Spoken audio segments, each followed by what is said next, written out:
Problem है। ये बहुत इम्पोर्टेंट क्वेश्चन है, आपको हेल्प करेगा आप अर्थमेटिक प्रोग्रेशन में। तो पहले कैसे क्वेश्चन को सॉल्व करते हैं। सबसे पहले क्वेश्चन को रीड करेंगे कि क्वेश्चन कह क्या रहा है। सबसे पहले, Ram saved 5 rupees in the first week of a year. Means एक राम है जो 5 रुपीज़ ईच फर्स्ट वीक में सेव करता है एंड देन इंक्रीज हर weekly saving by 1.75 rupees. Means इसका नाम क्या है? राम। राम एक व्यक्ति है ना जो फर्स्ट वीक में जो है ना वो 5 रुपीज़ सेव करता है। फिर सेकेंड वीक में वो 5 प्लस 1.75 रुपीज़ इंक्रीज कर देता है, तो वो क्या हो जाएगा? 6.75 रुपीज़। अब जैसे ही थर्ड वीक में आओगे तो वो 6.75 में 1.75 फिर से, तो ये क्या हो जाएगा? 8.50। ओके, सो ऐसे ही चला जाता है और वो लास्ट में उसने 20.75 रुपीज़। तो which week, how many weeks में उसने या विच वीक्स में, मीन्स यहाँ first week second week, which weeks में 20.7 रुपीज़ उसने कंप्लीट कर लिया। तो इस क्वेश्चन में यही कह रहा है, मीन्स आपको how many number of weeks निकालना है, मीन्स n का वैल्यू फाइंड आउट करना है।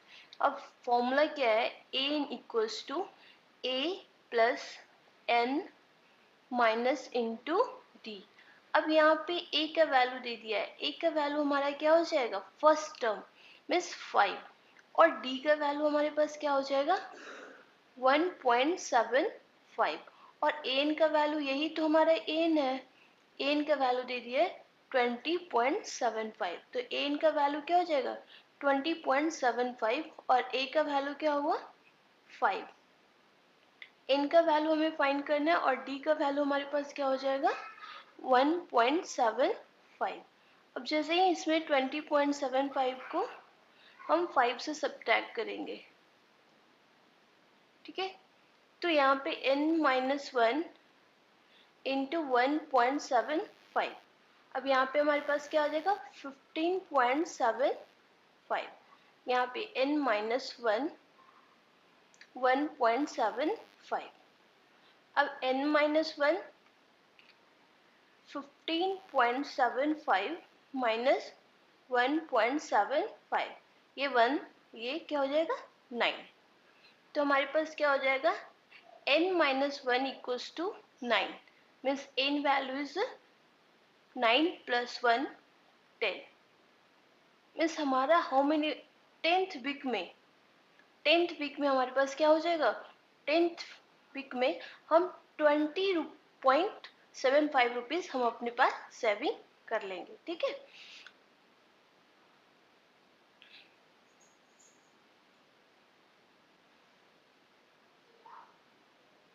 अब हमारे पास दूसरा क्वेश्चन है।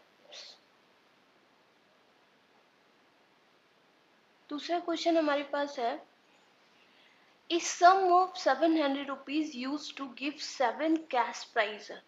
अब हमारे पास टोटल मनी बता दिया है, टोटल मनी ही बता दिया है कि हमारे पास टोटल मनी का जो कॉस्ट है वो हमारे पास 700 रुपीज़ ही है, ठीक है। और हमें गिवन 7 कैश प्राइज और n का वैल्यू भी बता दिया है कि हमें इसे कितने लोग को बांटना है? 7 to student for school for their overall academic performance. तो हमारे स्कूल में कोई एकेडमिक परफॉर्मेंस है, उसमें हमें सबको 700 रुपीज़ में 7 लोगों को, हाउ मेनी स्टूडेंट है? 7। Each case is price 20 less than it's preceding price. Means कह रहे हैं ना कि अगर एक बच्चे को मान लो यहाँ पे 7 बच्चे हैं, यहाँ पे फर्स्ट है, यहाँ पे सेकेंड बच्चे मान रहे हैं, यहाँ पे थर्ड बच्चे मान रहे हैं, यहाँ पे फोर्थ, फिफ्थ, यहाँ पे सिक्स्थ, यहाँ पे 7। ठीक है, हमारे पास 7 ही बच्चे तो हैं। अब हमें इसमें क्या करें कि अगर हमारे each price is 20 less than its presenting price, अगर एक इस बच्चे को मैंने x रुपीज दिया मान लेते हैं, तो इस बच्चे को हमें x माइनस 20 रुपीज देना होगा। मीन्स लेस बोल रहा है, 20 रुपीज लेस देन। तो यहाँ पे हमने x, अगर हमने यहाँ पे x रुपीज लिया है तो हमारे पास यहाँ पे क्या हो जाएगा, x माइनस 20। तो थर्ड में हमारे पास क्या हो जाएगा, x माइनस 40। फोर्थ में हमारे क्या हो जाएगा, x minus 60, x minus 80, x minus 100, x minus 120। इस तरह से हमारे पास हो जाएगा। अब हमें यही बताओ, find the value of each of the prices. अब ये बनाने का हमारे पास कितने हैं, ये हमारे पास बनाने का 2 मेथड है। ठीक है, अब फर्स्ट मेथड मैं बता रही हूँ आपको। फर्स्ट मेथड में हम फॉर्मूला यूज करेंगे, बाय फॉर्मूला।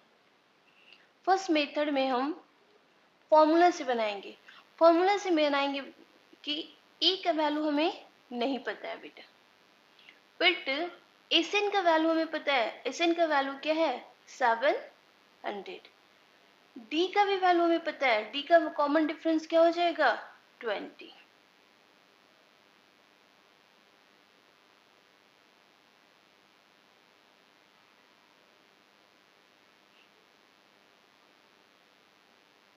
ठीक है, अब डी का वैल्यू हमें पता है,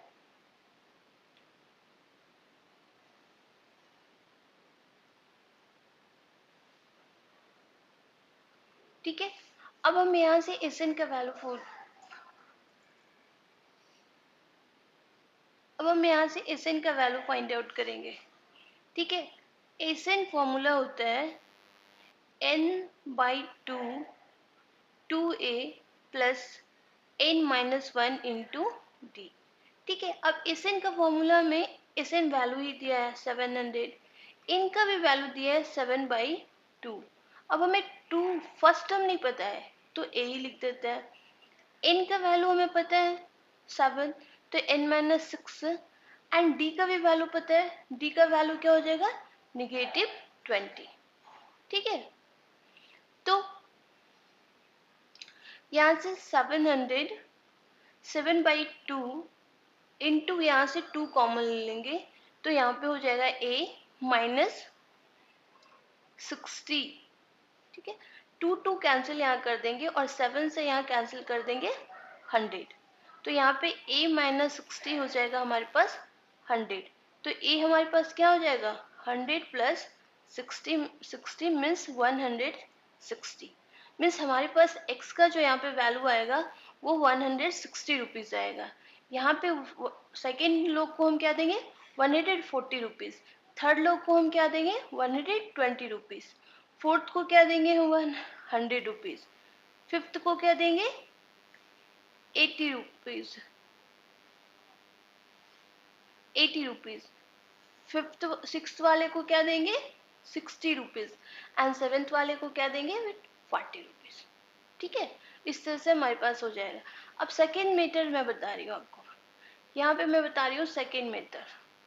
सेकेंड मेथड अगर आपको जो भी मेथड आपको इजी लगे आप उस मेथड से सॉल्व करिएगा, इसमें कोई नहीं है। अब देखो बेटा, ये सारे जो प्राइस मैंने x के टर्म में लिखा है वो सबको आप ऐड कर दो। x को मैं कलर चेंज कर लेती हूँ।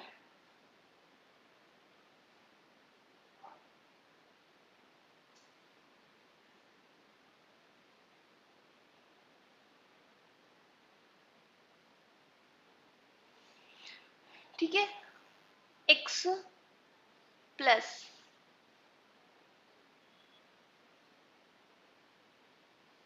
ठीक है, x प्लस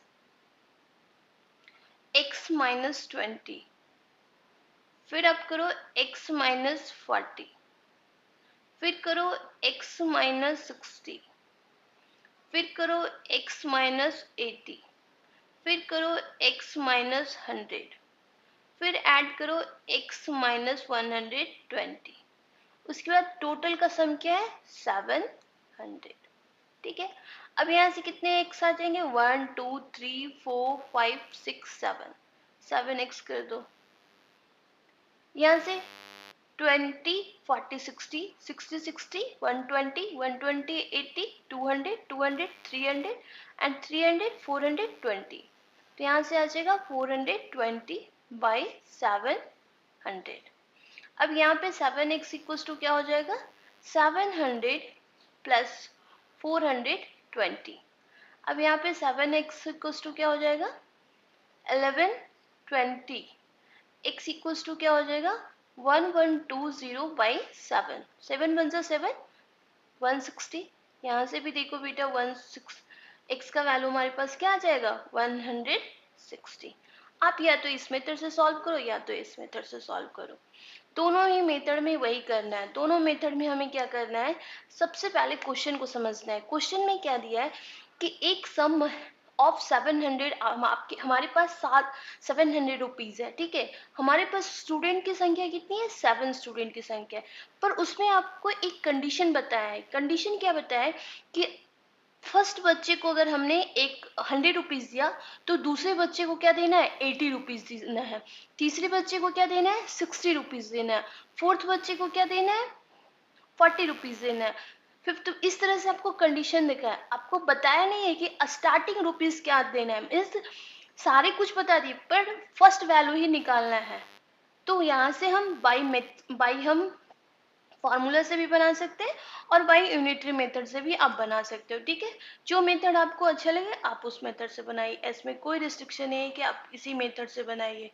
जो मेथड आपको अच्छा लगे आप उस मेथड से फॉलो करके बना सकते हैं। ठीक है।